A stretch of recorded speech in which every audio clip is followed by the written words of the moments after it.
Hello, Wankers. What's up, Vankahs? It's me. It's Guenther Steiner. How is everybody doing? It is my fucking podcast. These other two jerk-offs, they just hold me back.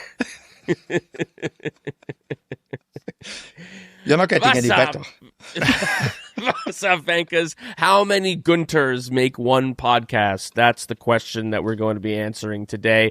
This is, of course, Vankah Hours, brought to you by BetMGM. We've got two Guenther Steiners on the pod. That's, of course, the life-size bust of Guenther that was made for us for our live show in Austin, which was a hit. Guenther, do you want to give a little shout-out to the Vankahs that showed up in Austin? Yeah, fantastic crowd. I mean, I was the guy which wasn't sure if this can be done on a Sunday night, but the people which came were fantastic. You know, it was like I did not expect that. You know, the interaction they brought to us. You know, and kept us going after a long weekend. You know, so yeah, and after the show, I was just like dead. You know, so I had to retire. But no. Fantastic for all the people. Thank you for coming. Really appreciate it. Yeah, well, we had a great race to talk about in Austin, but Guenther, we maybe have a better race to talk about this week because this was the Mexican Grand Prix. There is a new world order. My boy Lando Norris is leading the championship. I gotta gloat today on the pod. We're going to be getting into all of that, of course. But before we do that, why don't we cue the music? Don't fuck smash my door. I'm done the fucking Steiner and I'm back for more. Don't fuck smash my door. I'm done the fucking Steiner and it's time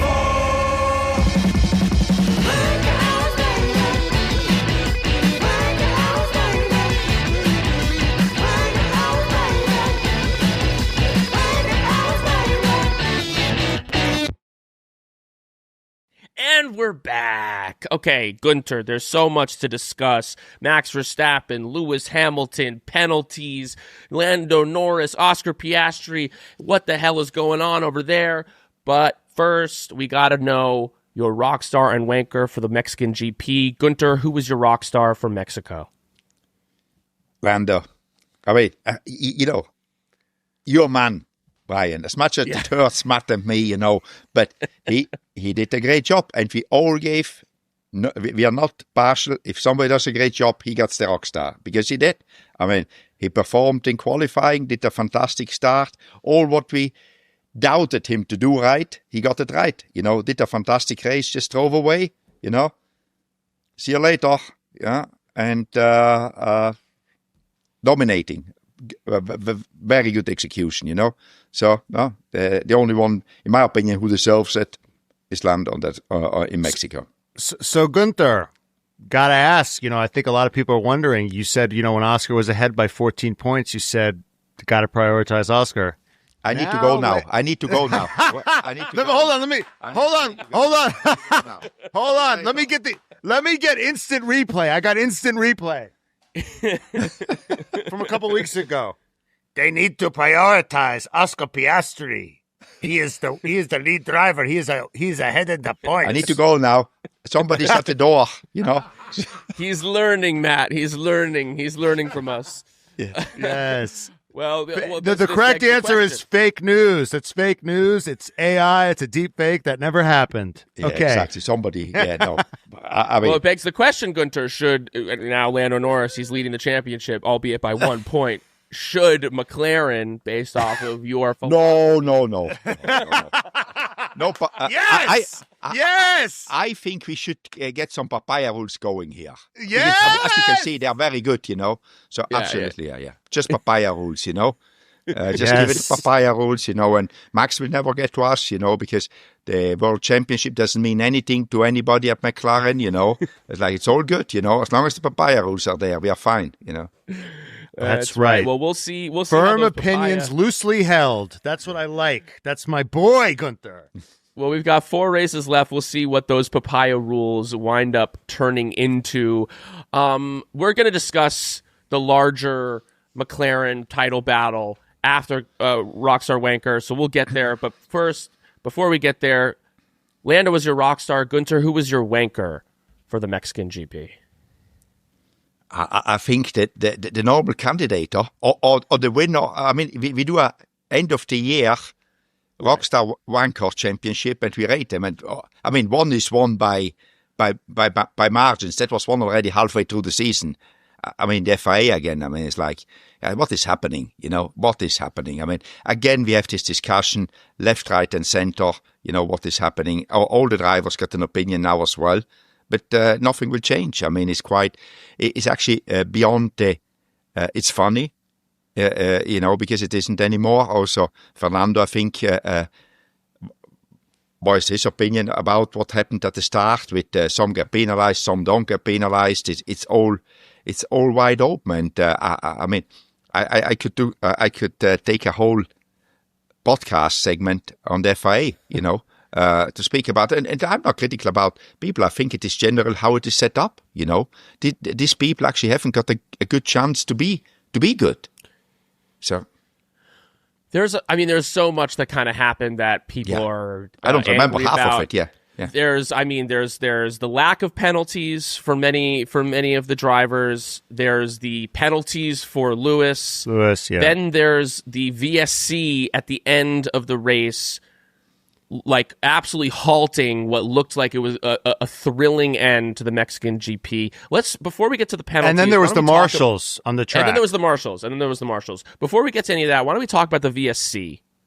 Because there's a lot of discussion about this. We've now seen the onboard where Carlos Sainz spins out and then drives himself to the escape area. Like he literally did the job that the marshals were supposed to do himself. He got himself out of a place of danger. To me, to many fans, to many people who know more than me, they're looking at that and they say this was no cause for a VSC. Do you have an opinion on that?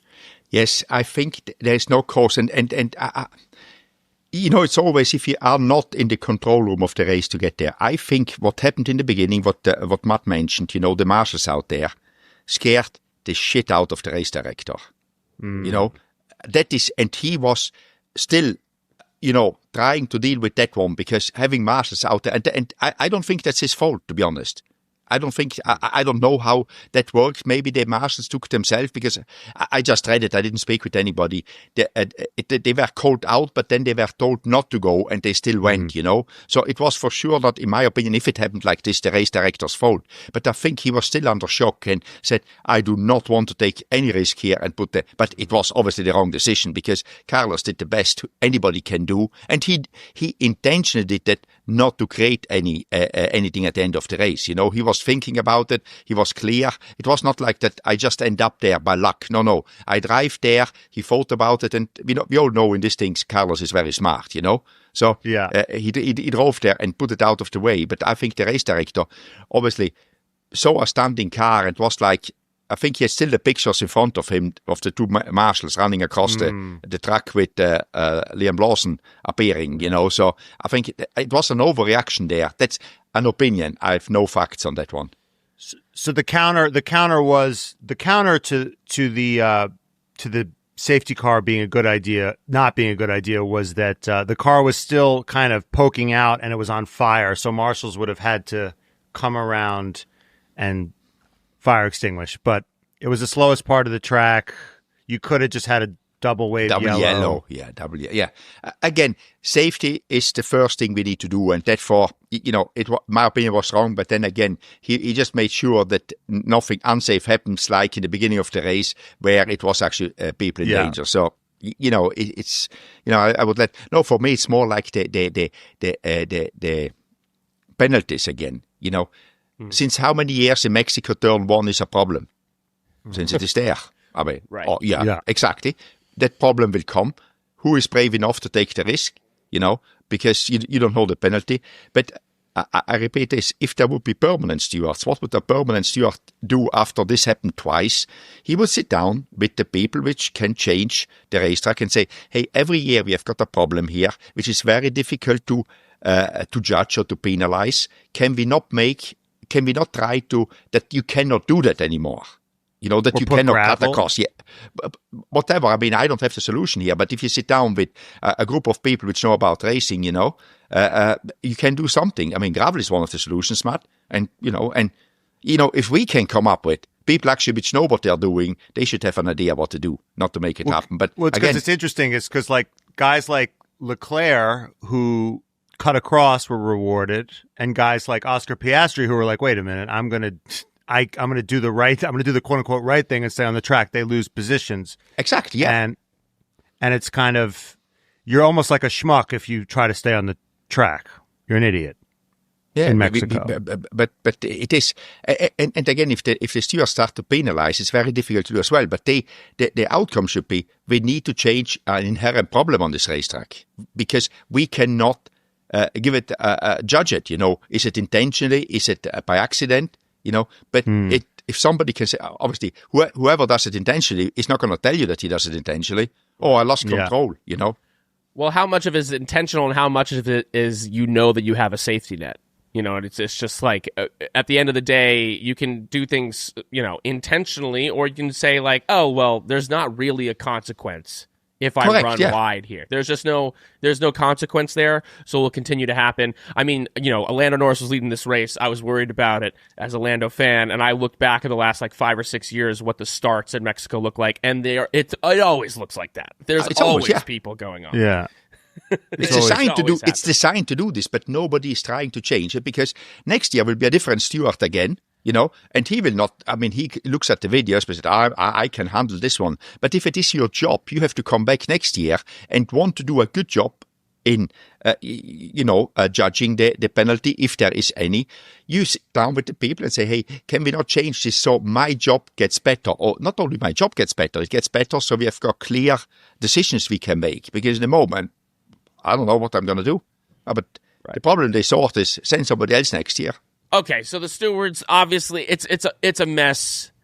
It's continuing to be a mess. Employee of the month every month is the FIA. The anti-employee of the month exactly, is the FIA and the stewards. And you know what? The stewards aren't even employees; they're volunteers. Let's all remember that. And if they were employee of the month, there could actually be something done about it. But okay. There was the chaos, but in the dust, that's settled. We have a new world order in this championship. Lando Norris now leads the championship by 1 point. He is followed by Oscar Piastri, and then Max Verstappen is trailing both of them now by, let's see, how many points is 36, I think it was. By? He's losing to 30. He's 36 points down on Lando, 35 points down on Oscar. We only have 4 races left. We have 2 sprint races.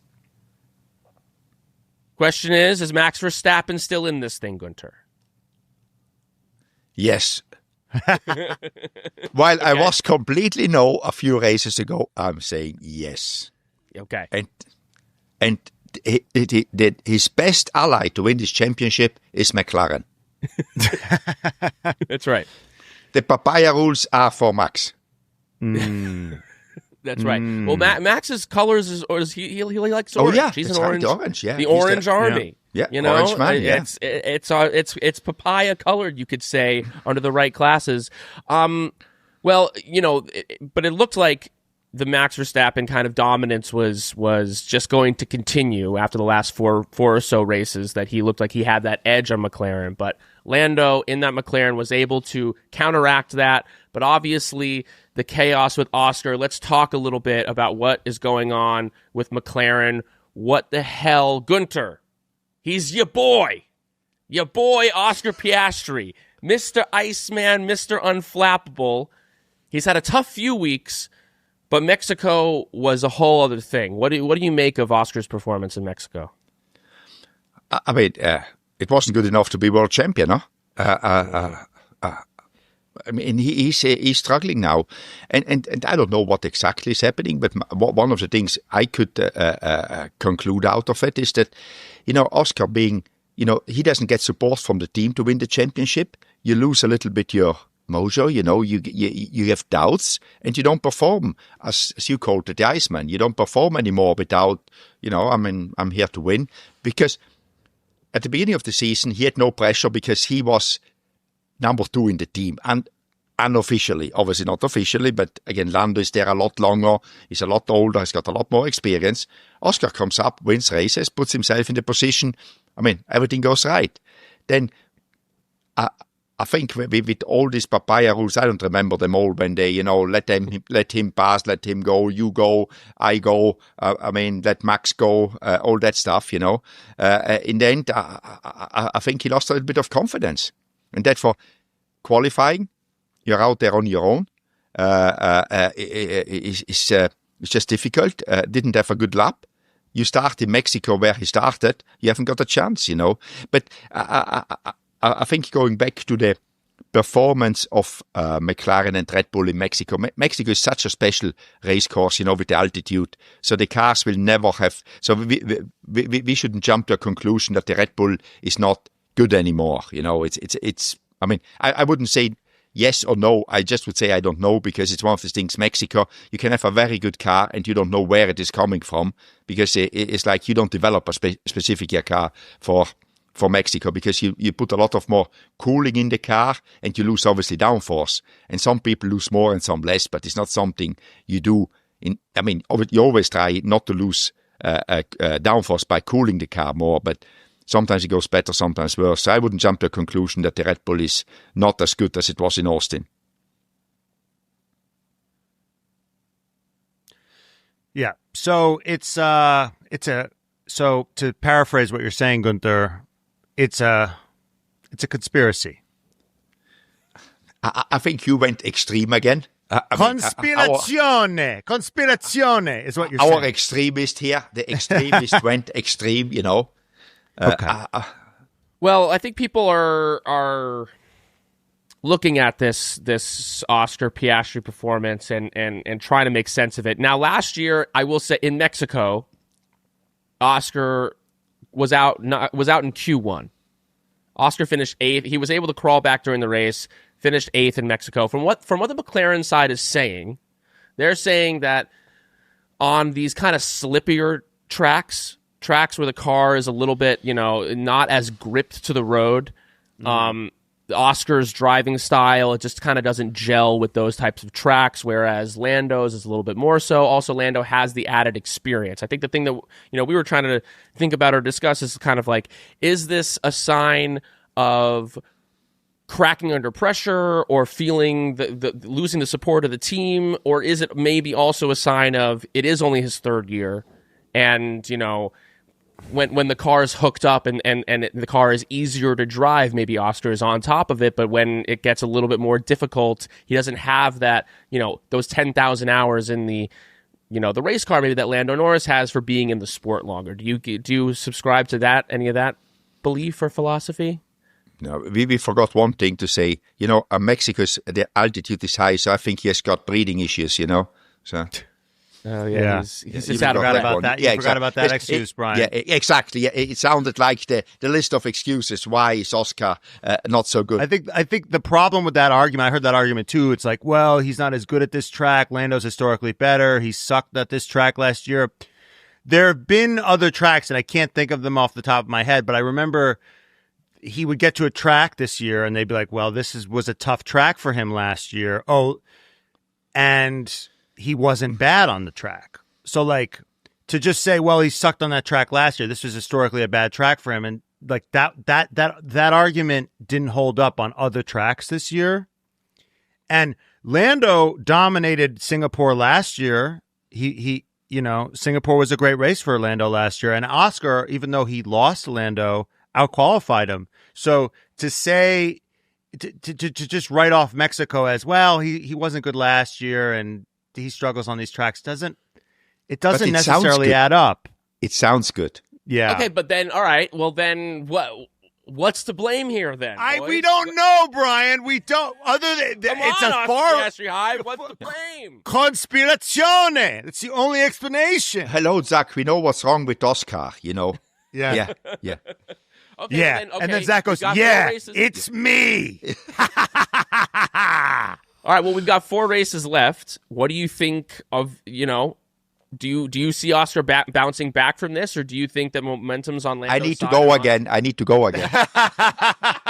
Yeah, gotta face the truth, Guenther. I mean, what do you think? I mean, you guys are you're both running for the hills. This has been your boy the whole time. Back your boy. What's going on here? I think if they don't do anything, my favorite now is Max. Oh. Oh my God! I go completely. Wow. Guenther would rather die than back Exactly, Lando Norris. yeah. 6 weeks ago, not 6 years ago, 6 weeks ago. You know, Guenther, I want to see your passports. Are you Mexican? Do you hate Lando Norris? Because No. were you one of the Mexicans booing Lando Norris?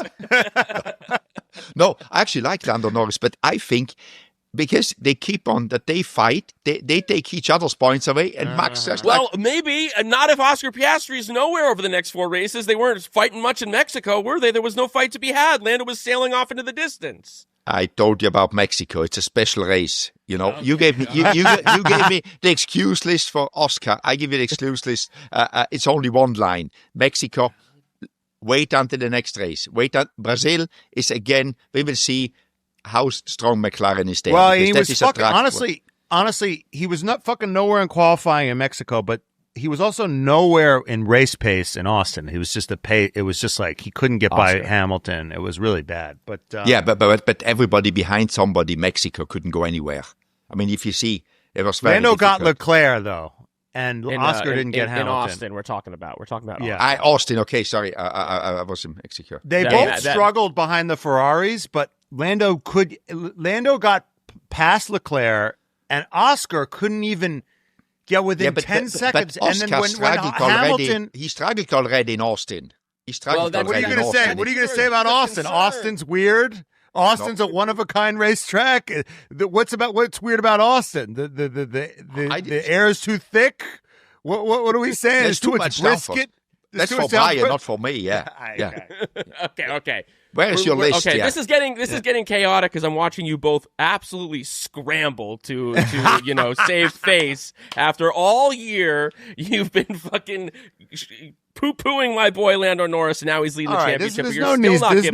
There's no need to gloat too much, Brian. Let's keep it moving. I mean, listen. We'll see how the rest of the year goes. Enjoy your moment in the sun. And but to be clear, now you've abandoned Oscar, and you think that Max is going to win this championship.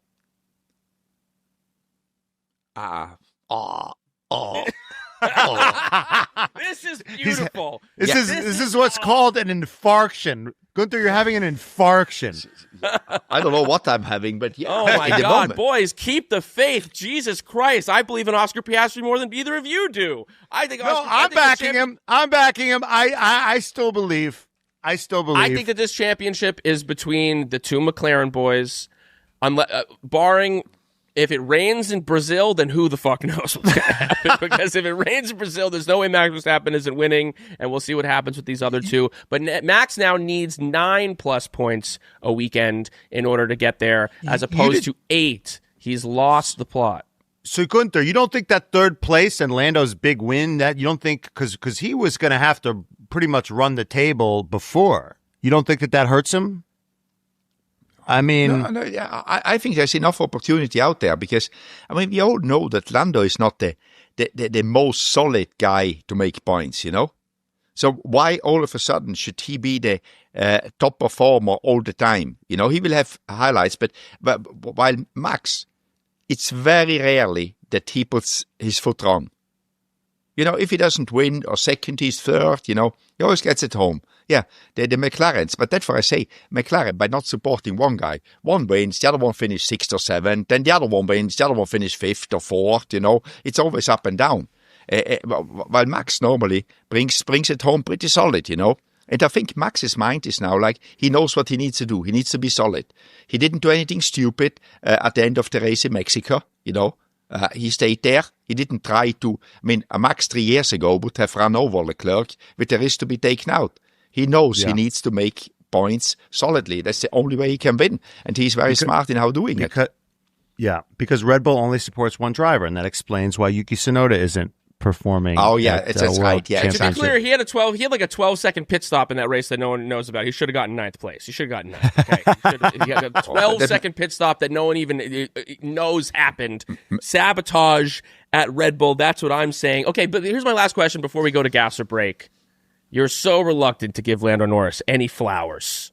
I know he was Rockstar. I know he was Rockstar. What will it take for you, Guenther? What does Lando have to do?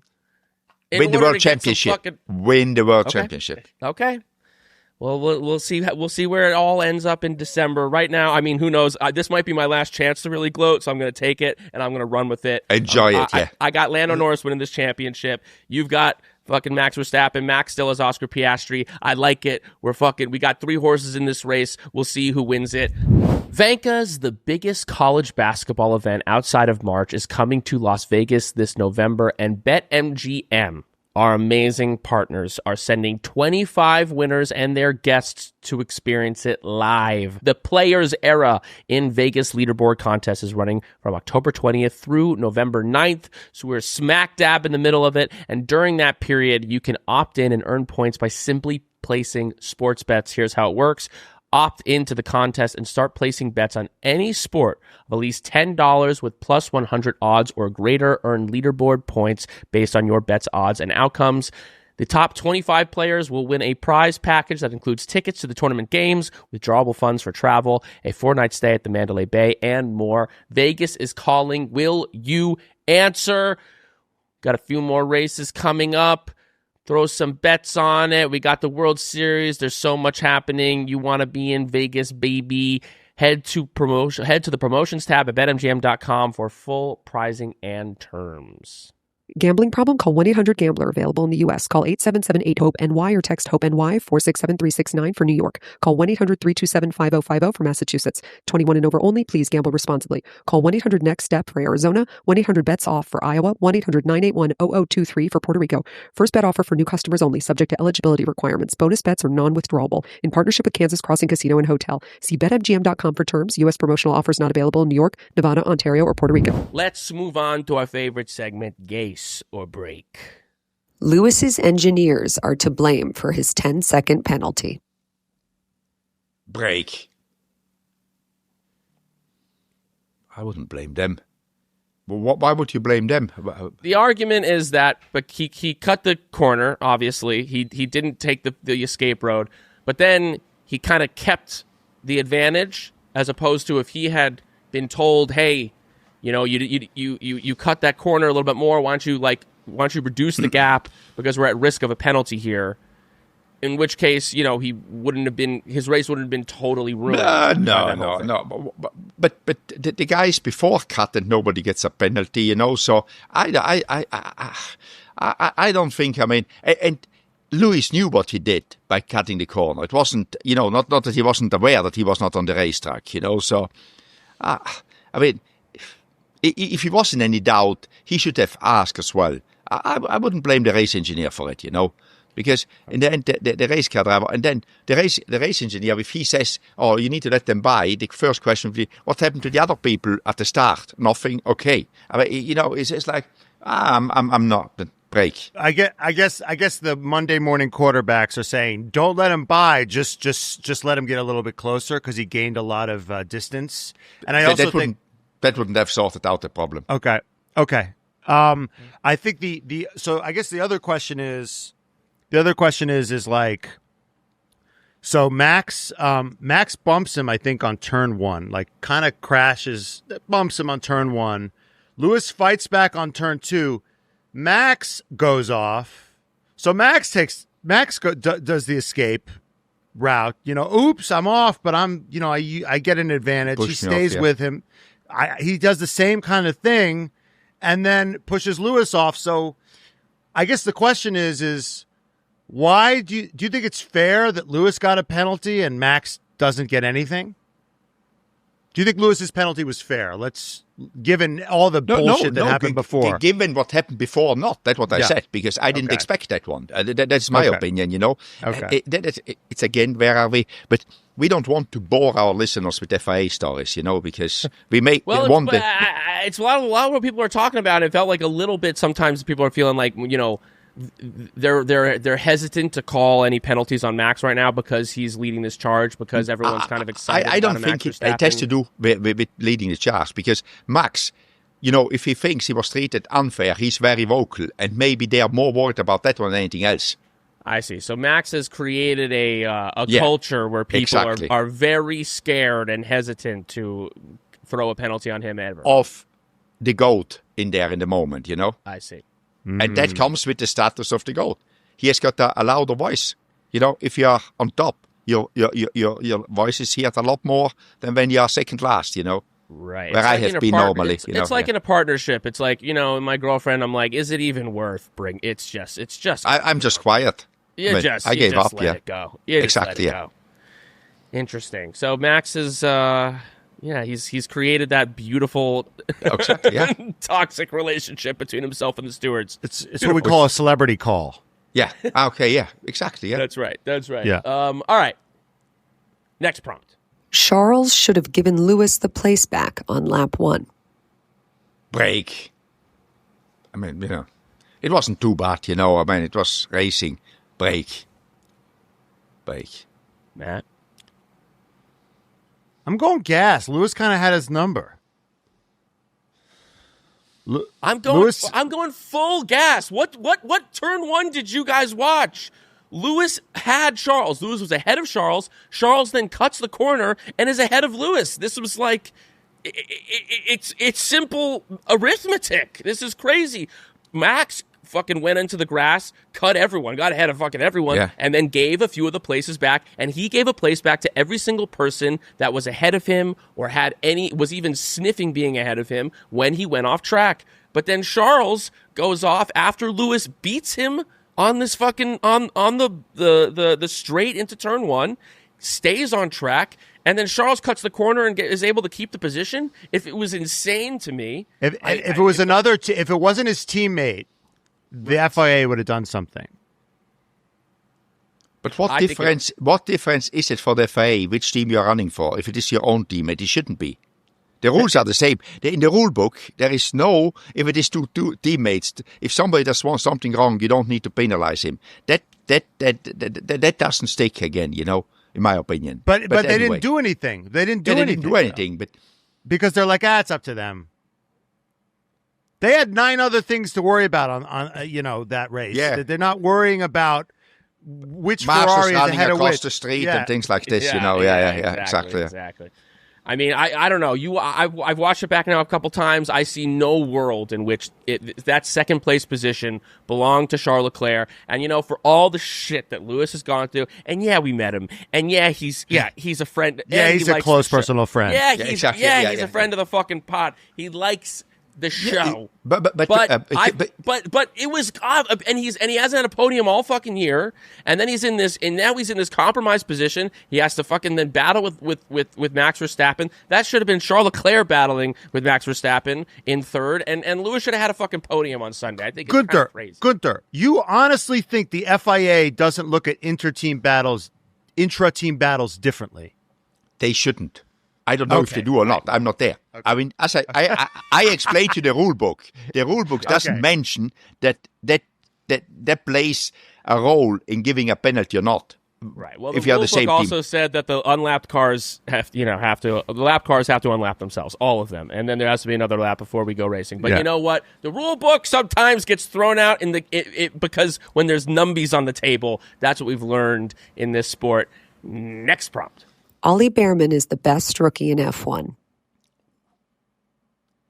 Ooh.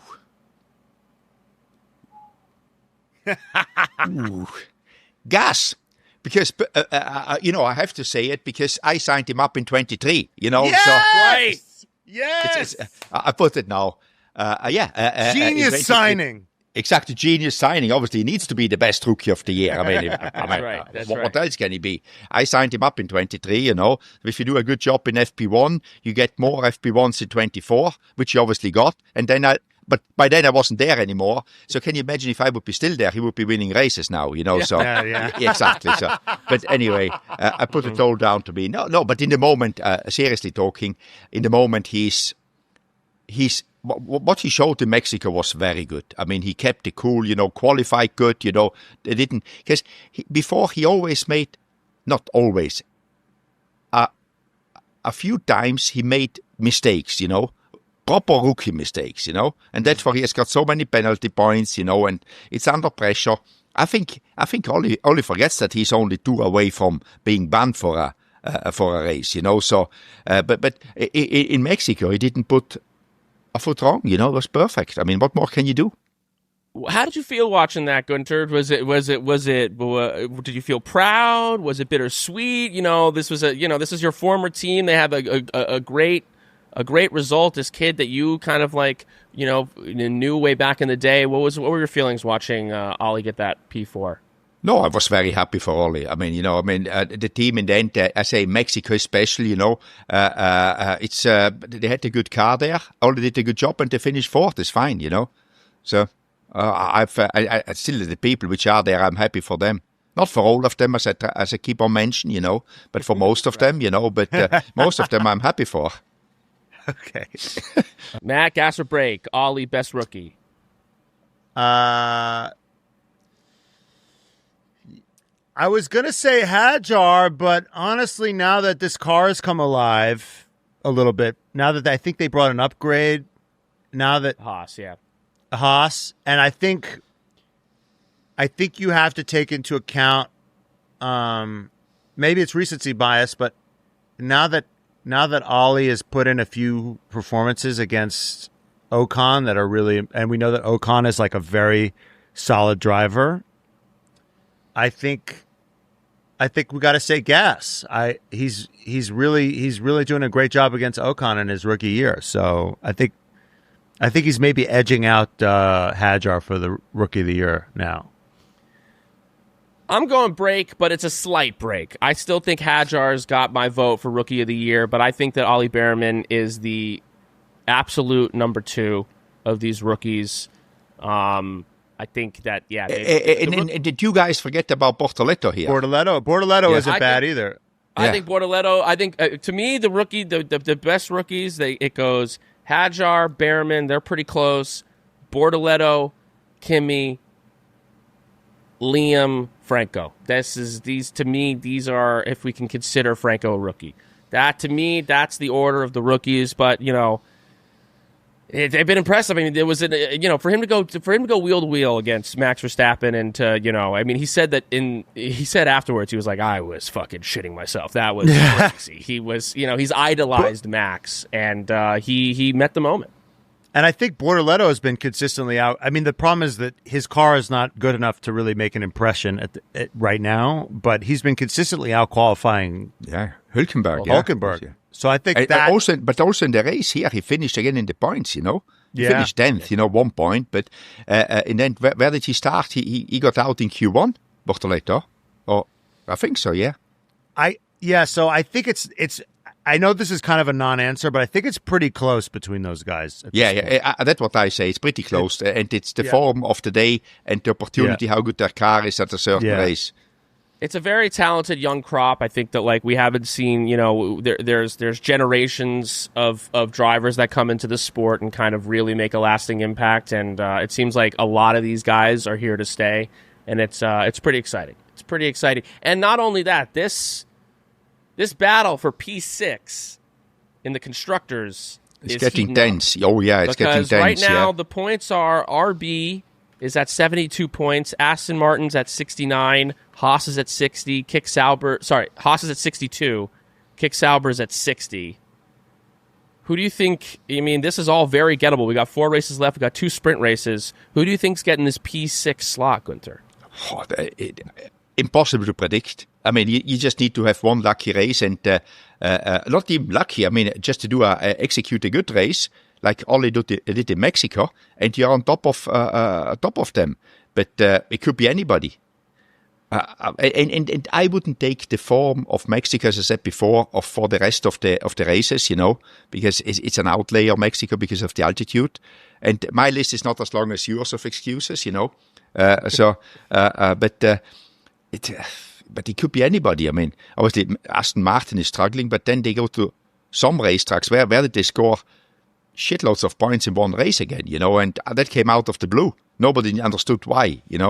It's so up and down with this. And Racing Bulls seem to be pretty solid in 6, but they cannot get anything together in the moment. So your guess is as good as mine. Okay, I think we're sleeping on the real thriller. P2 in the constructors. Ferrari's got 356. Yeah. Mercedes has got 355, so they're 1 point behind. Red Bull Racing 346. So they are 9 points behind Mercedes, 10 points behind Ferrari. What do we think, Guenther? I think Ferrari, and you know why? Because they have the best driver pairing. Yeah. Because Mercedes has got a good pairing, but a rookie. I mean, we cannot be unfair to Kimi. He's a rookie in the end, you know. And Red Bull, normally only one guy scores. Well, there was a 12-second pit stop. He should have gotten P9. Okay. And there's a lot of races left. I'm putting this in a box. Don't make us walk off the podcast like I did, like you did when I just, when you had to face the fucking Piastri music. Okay. Next prompt. George's radio outburst is a sign of trouble at Mercedes. Break. It's not a sign of trouble. I mean, what else can he do? And I think he was right, actually. I think he was absolutely right. I mean, they said, but yeah, I wore my tires out trying to overtake my teammate. I have nothing left. I mean, it's like, all right. It was pretty obvious what happened there. But I don't think he's losing faith. I mean, he said, this is what I want to do. They didn't let him do. And George said, okay, yeah, race for the team. But if the team doesn't look after himself, to finish second in the World Championship, what can I do? He doesn't have to blame himself. And he said he didn't say guaranteed that he will overtake the other ones, but he was like, I'm faster. Oh, you're not faster anymore after 5 laps trying to overtake your teammate and wearing your brakes and your tires out. Yeah, I mean, well, they said I'm faster. They go, feel free to overtake. Then he tries to overtake it. They go, wait, hold on to your brakes. Actually, maybe don't over. It was very infuriating. I guess here's the question, Guenther. Why do you think it took so long for them to make the call? What do you think all the holdup was? Because Toto wasn't there and they couldn't find him on the phone, Fuck yes. Yeah. Yes, Guenther. He didn't answer because he had to go to the restroom, Toto, and he couldn't answer the phone, Guenther, what do you think about Toto missing all these races? What do you think about that? How you mean all this? I don't know how many he missed. He missed a couple of races. He's missed the occasional race. Yeah, he misses exactly. That's better. The occasional race. Yeah, he misses it. I mean, he misses. He's more entitled than to it. He doesn't have to ask me or you if he wants to come or not. But how many team principals miss races? Is my question. How many more? Any races? How many races did you miss? None. How many races did Christian Horner miss? None. He still goes them even if he's not team principal anymore. He's in disguise. Exactly. Dude, I see Otmar at every race. Yeah, exactly. Yeah. I actually ran into Otmar in Mexico. Otmar goes to more races than Toto does. Yeah. That's an idea. Otmar should be the stand-in for Toto when he's not there. Let Otmar make the call. Yeah. Let Otmar sub in for Toto. Yeah. But how many team principals actually own part of an F1 team? Right, well. One. So he can do whatever he wants, guys. He can, but should he? That's him to decide because he owns part of the team, not us to judge, And you know what? So, every time I bring this up, people will say, well, he had a family commitment. How many fucking swim meets did you miss, Guenther? Too many fucking hell, Fucking right. I still hear it now. How many times I wasn't there, Right. So, and now you're there, and they want you to leave. Exactly. They didn't know what. Podcast someplace else. Exactly. Go to the office to do your podcast with the 2 clowns. Yeah. That's right. All right, Matt, somewhere gas to be. or break? I think gas because. It took them forever to sign this guy to a contract. Toto wasn't there, but his standing order was protect Kimi's ego at all cost. And that was kind of, they had to check with the boss who wasn't there. And that it's, and you could hear his frustration. It creates a toxic environment. I think it's a bad look. It's a bad look and a bad vibe when your number one driver feels like the number two driver. He's clearly the number one driver, but it doesn't feel like the number one driver. And I think there is. You talked about it You talked about it like 20 minutes ago, Guenther. The feeling that Oscar must feel when, and other drivers have talked about it, when you feel like the team's not on your side, that affects performance. It affects performance 100% of the time.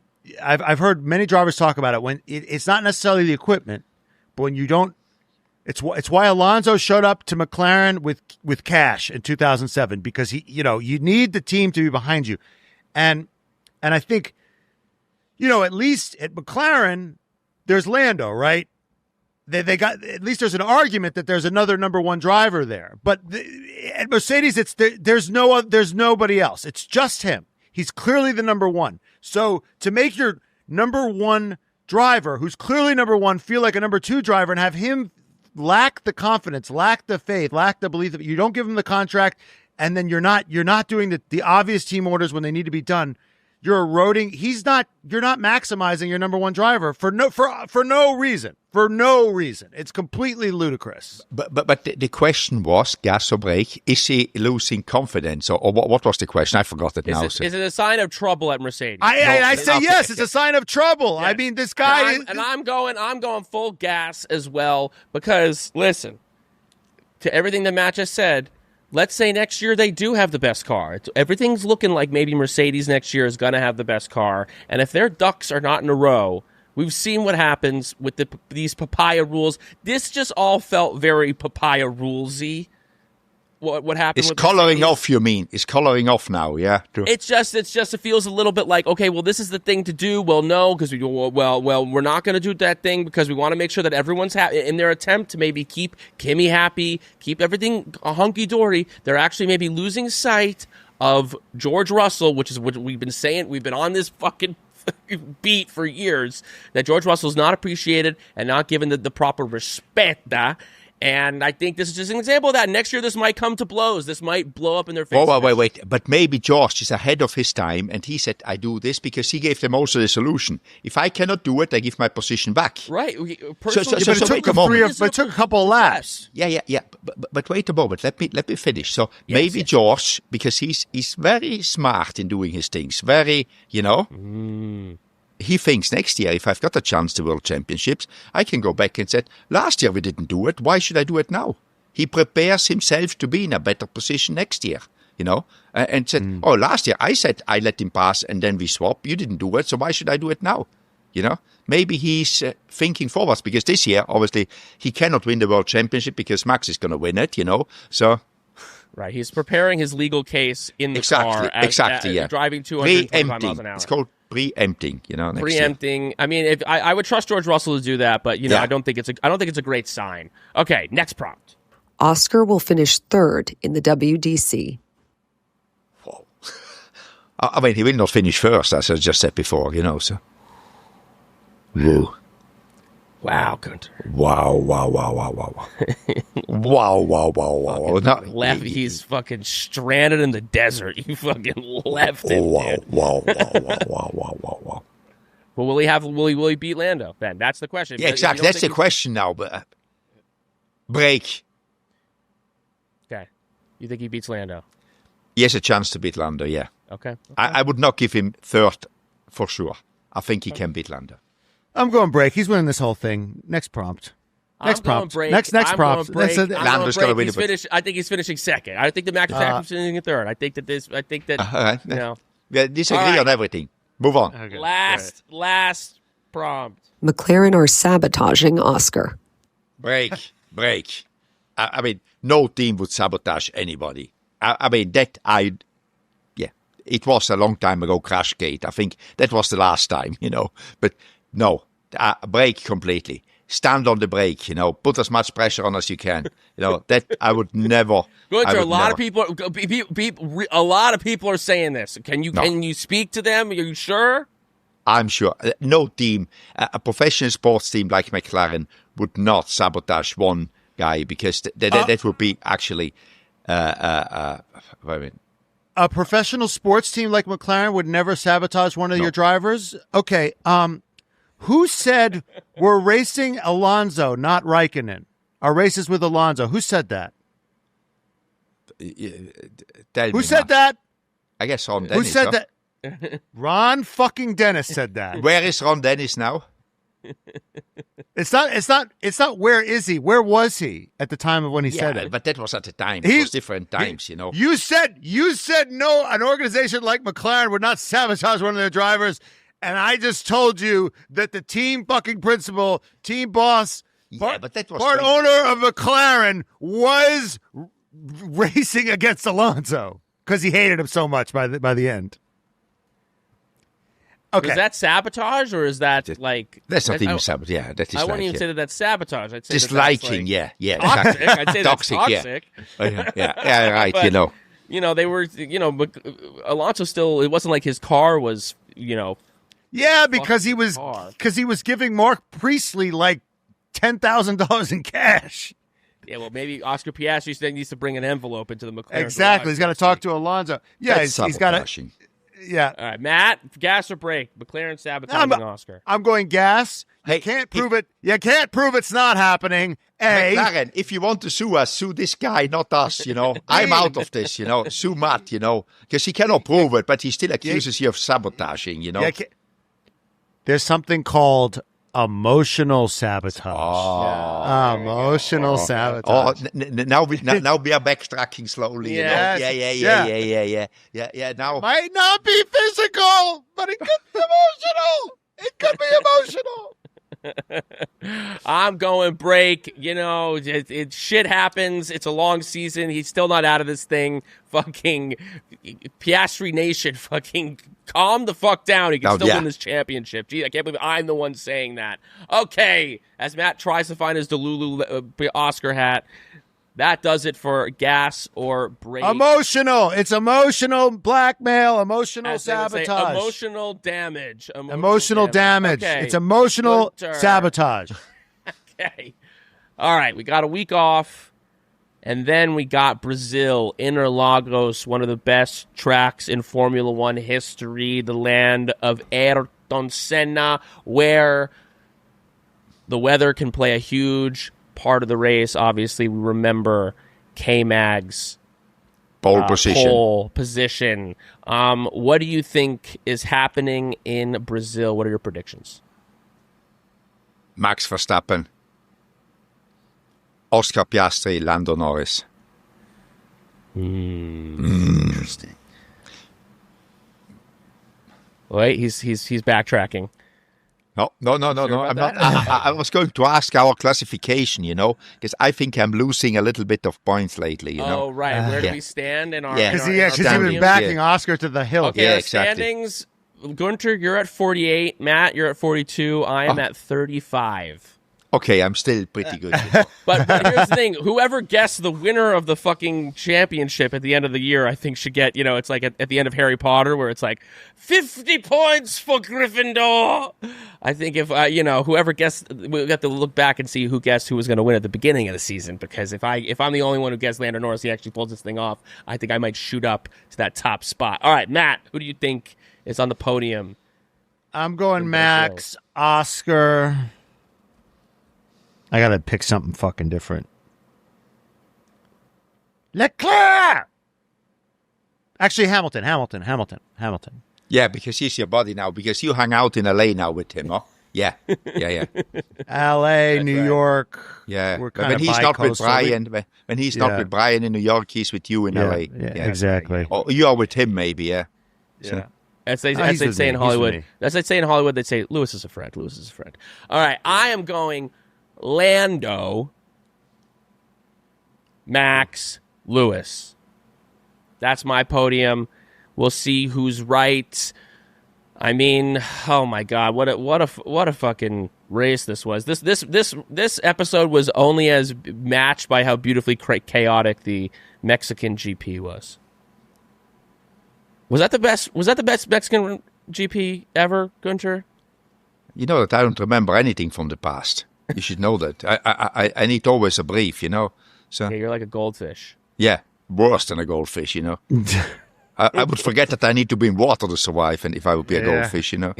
You're a Guentfish. Yeah. All right. I mean, it was a pretty fucking great race. This season's been great. I mean, we got this championship coming down to the wire. We got 1 point between teammates. I'm loving it. I don't know about you boys. Keep your fucking heads up, you two. Jesus Christ, Oscar Piastri still can win this championship. My God, I can't believe you two. If Lando Norris doesn't win it, you know, who is saying Lando? Who is it? Lando Norris supporter here? Yeah, but you have abandoned Oscar Piastri. He's only down by 1 point. I didn't abandon him, but McLaren has abandoned him, not me. You know, I have no influence on the guy. I can just sit outside and be armchair coach. Yeah, okay. Exactly. Okay, all right. That does it for us, Vankahs. We will see you in Brazil. Goodbye, Vankahs. Goodbye, Wankers. Goodbye, Vankas.